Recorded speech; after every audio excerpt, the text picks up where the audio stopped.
এখানে জামাত ইসলামী কোনো জাতীয় সরকারে অংশগ্রহণ করবে না। আমরা দীর্ঘদিন বিএনপি এবং জামাত ইসলামী একসাথে স্বৈরাচার বিরুদ্ধে আন্দোলন করেছি, সংগ্রাম করেছি। আগামী সময়গুলোকে আমরা রাষ্ট্র পরিচালনায় সরকার এবং বিরোধী দল সমন্বিতভাবেই আমরা দেশের জন্য কল্যাণমূলক কাজ করতে পারব।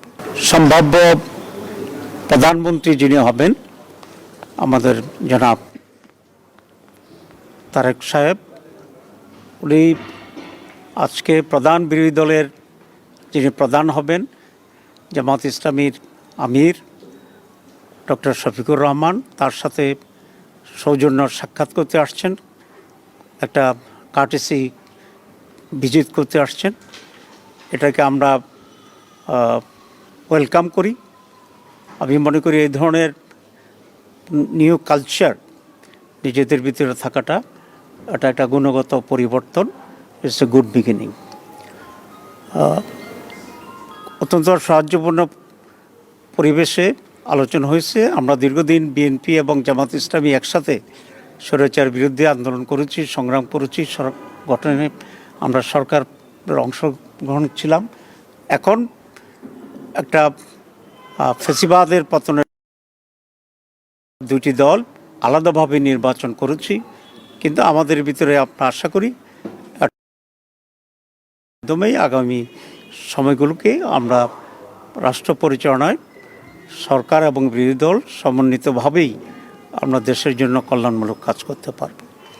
আমরা এই ব্যাপারে একমত হয়েছি যে সকলে মিলে একসাথেই একটা কনস্ট্রাকটিভ ফিউচার আমরা গ্রহণ করতে পারবো, একটি নতুন বাংলাদেশ আমরা গঠন করতে পারবো। মৌলিকভাবে আমরা এই আলোচনা এবং নিজেদের ভিতরে মৌলিক কোনো ঝামেল হলে আলোচনা ভিত্তিতে যাতে একটা পজিটিভ একটা সমাধান আসতে পারে সেই সব বিষয়ে আমরা আলোচনা করেছি। আমাদের আমির জামাত বলেছেন যে কয়েকটি প্রায়োরিটি বিষয়ে এখানে আমাদের আলোচনা হয়েছে। প্রথম কথা হচ্ছে ল অ্যান্ড অর্ডার সিচুয়েশন, মানুষের সিকিউরিটি ইস্যুটা হচ্ছে সবচেয়ে বেশি। এই বিষয়ে যেন সরকার অত্যন্ত গুরুত্ব দিয়ে কাজ করে। এরপরে ইকোনমির ব্যাপারে আমরা কথা বলেছি এবং বিশেষ করে জনগণের যে মৌলিক যে প্রয়োজনগুলো আছে, খাদ্য, বাসস্থান, এডুকেশন, এসব বিবেকেও অগ্রাধিকার পদ্ধতিতে যেন সরকার কাজে করে সে ব্যাপারে আমরা দৃষ্টি আকর্ষণ করেছি। It's a beginning. আমি মনে করি যে একটা মৌলিক কোয়ালিটেটিভ চেঞ্জ যাতে আমরা এদেশে পেতে পারি সে বিষয়েও আমরা দৃষ্টি আকর্ষণ করেছি।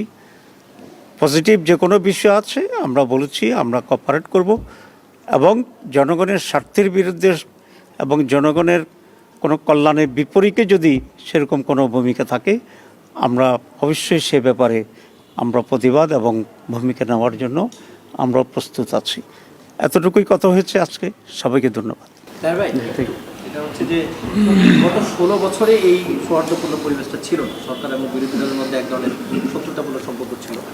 নির্বাচনের পরে আমরা দেখেছিলাম যে আপনারা অভিযোগ করছিলেন যে বিভিন্ন জায়গায় হামলা হচ্ছে, ইয়ে হচ্ছে। এর মধ্যে আজকে ভাবি প্রধানমন্ত্রী ভাবি বিরোধী দলের নেতার সাথে দেখা যায়। এটা বাংলাদেশের রাজনীতিতে কতটুকু ইতিবাচক প্রভাব বয়ে নিয়ে আসবে? এক, তৃণমূলও কোনো বার্তা যাচ্ছে কিনা যেসব জায়গায় ঝামেলা হচ্ছে এগুলো বন্ধ হবে? বিভিন্ন জায়গায় কিছু অঘটন ঘটেছে, কিছু ধর্ষণের ঘটনা ঘটছে, হামলার ঘটনা ঘটছে। আমরা এগুলো দৃষ্টি আকর্ষণ করেছি।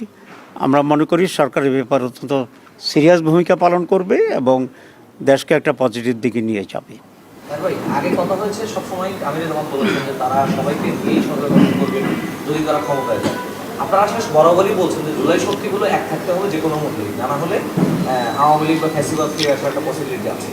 সেক্ষেত্রে জাতীয় সরকার হবে অথবা এরকম কোনো পসিবিলিটি আছে কিনা সে ব্যাপারে দুই নেতার মধ্যে কোনো কথা হয়েছে কিনা, একসঙ্গে থেকে যাতে চলা যায় সেই আগের মতো বিরোধী দল না হয়? না, এখানে জামাত ইসলামী কোনো জাতীয় সরকারে অংশগ্রহণ করবে না।